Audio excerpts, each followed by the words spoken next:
All right. Hi, everyone. We are back for another Wednesday Wellness. I'm really excited for this one. It's almost Thanksgiving. I really love Thanksgiving. It's a really fun holiday. Um, Tonight we're going to talk a little bit about gratitude, which is fitting. It's seasonal. It seems like it's everywhere, right? Everywhere you go right now, people are talking about gratitude, and I think it's a little bit more complicated than we like to pretend it is. I'm surrounded by these signs and everybody talking about it and people posting about it. I'm grateful for this, I'm grateful for that, and at a certain point it sometimes starts to just feel like noise. I don't know if we're really thinking carefully about it. And I think there's a lot to unpack with gratitude. So, before we dive in, I just want to introduce myself real quick. Some of you have been watching. If you're here, if you're watching, say hi in the comments so that I know you're here.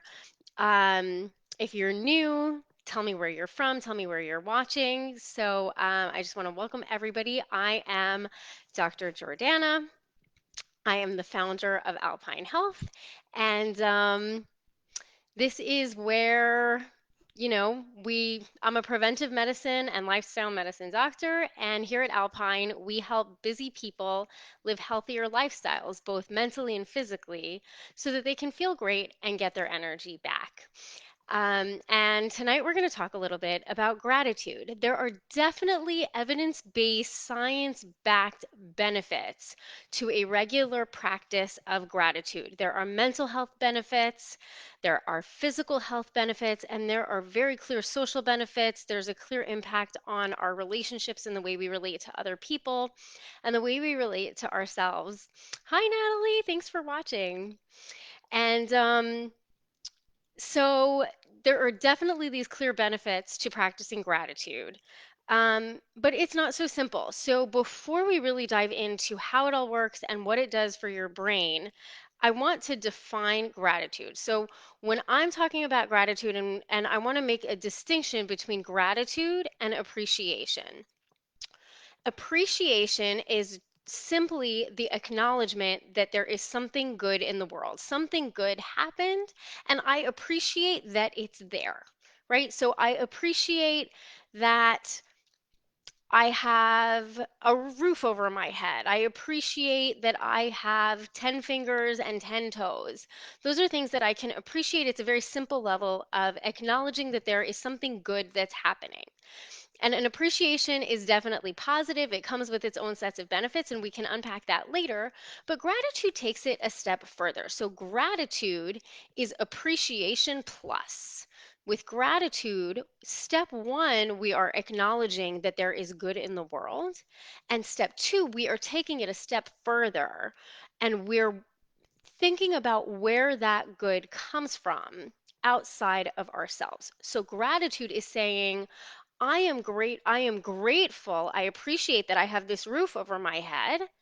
And I am recognizing or acknowledging that that roof, I didn't build it. It came from somewhere. And even if I did build it, the materials came from somewhere. So there are forces outside of myself, outside of my own control, that contributed directly to the good in my life. So gratitude is a little bit of a deeper thing than appreciation.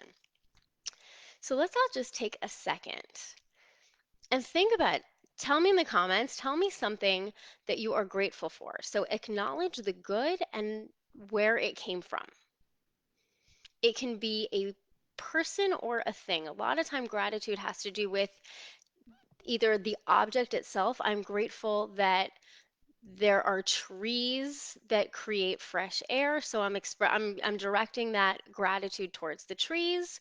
Or I could be, hi Keith, I could be grateful that I have friendship and that I have friends in my life, and so I'm acknowledging that I benefit from other people and their friendship towards me.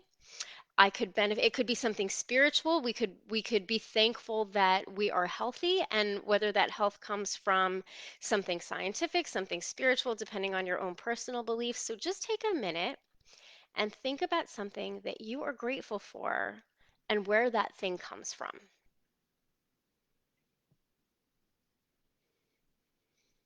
Really think about it. Grateful for our friends. Grateful for the food that we eat and the farmers that grow it, right? That food doesn't come in a vacuum either. So there's there are things that are beyond our control. And that takes us a little bit to part of the reason that gratitude is complicated. Because how does that feel? How does it feel to acknowledge that there's something good in the world that you don't have full control over? It depends on other people, other forces. I can be grateful that I didn't hit a traffic light, but that's beyond my control. I'm grateful that, you know, the traffic light sensor went off at the right time and I happened to be in the right place to not get stuck at the red light, right? So most of the ways we practice gratitude do have to do with other people. And what does that feel like? It can be a vulnerable feeling because when we acknowledge that we depend on things outside of ourselves, that can make us feel uncomfortable sometimes. Or it can even heighten our sense of gratitude, right? We can be so grateful that even though we don't control something, all these good things happen to us through these vehicles, through these other people. And this is where the science gets really, really interesting. Gratitude is a social emotion.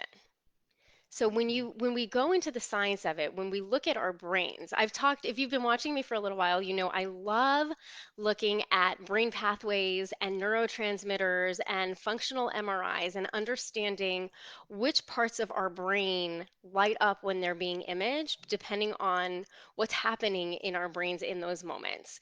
So when we look at some of the science, these functional MRI studies actually show that when people are experiencing a sense of gratitude, the part of their brain that lights up is called the medial prefrontal cortex. So it's in the front of your brain, which is the sophisticated, complicated, analytic, complicated emotional part of our brain. We've talked about that before if you've been following me for a while. So that's the prefrontal cortex, and the medial, that means right in the center between the left brain and the right brain. So the medial part of the prefrontal cortex is the part that lights up when we experience gratitude.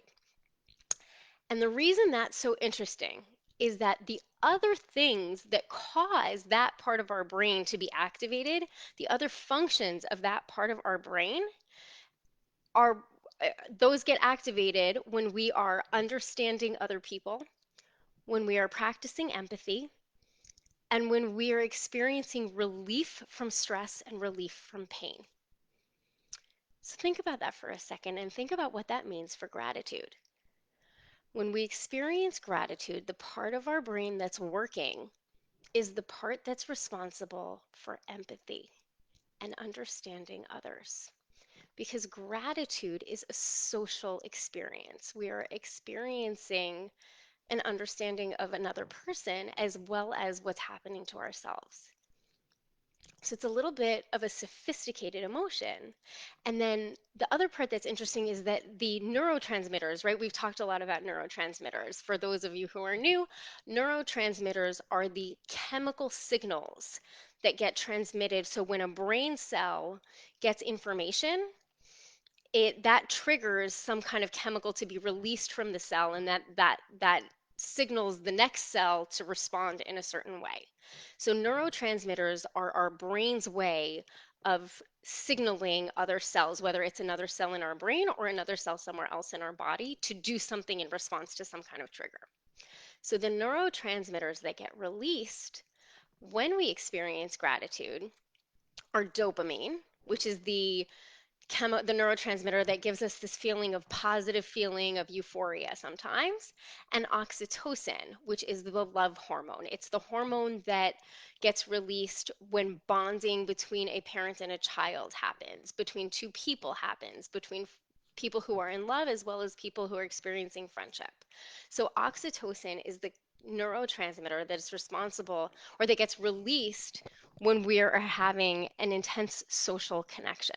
So the part of our brain that gets activated is an empathy part of our brain when we're practicing gratitude. And the chemicals that get released are the chemicals that bond us to each other, those biological processes that show this human interconnectedness from one person to another. But that can make it kind of complicated, right? Because what that means is that gratitude doesn't just depend on the good thing that happened, it also depends on your relationship with the person to whom you are expressing gratitude. So let's think about that for a second. Can you think of a time when somebody you really didn't like did something really nice for you? And then you needed to express gratitude. How does that make you feel? It's a little bit complicated, right? It's just not so straightforward. Or my favorite one is when somebody thanks you in advance for something that you don't even want to do. Like what I'm what I'm thinking is, you guys remember what the heck was that movie? Office Space? You guys remember that movie in Office Space? That's what it's called, right? Office Space, where the manager keeps coming over and says, "Hey, I'm gonna need you to stay late. Thanks." And you're like, "I didn't want to stay late." So that kind of expression of gratitude can trigger resentment, can be an imposition, right? Or when somebody does something for you that you didn't necessarily want to accept, does that make you feel grateful or does that make you feel indebted? Is there sometimes shame in accepting something from someone that you didn't want to accept in the first place and then having to express that gratitude? So gratitude can be really, really complicated because it doesn't just depend on you, it depends on other. There's also this element of humility that's required in practicing gratitude. So when you practice gratitude, you have to be humble enough to recognize that you're not in control and that other things are going to influence you and they are beyond your control, and accepting those with grace and still being grateful for them.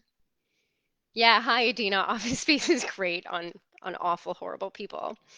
Um, so the other really, really cool thing about the science behind gratitude is the other thing that happens at the same time and that was found to be associated with that same area, that medial prefrontal cortex, is altruism. So altruism and gratitude both use the same part of your brain. So giving something altruistically causes the same biological process in your body as expressing gratitude.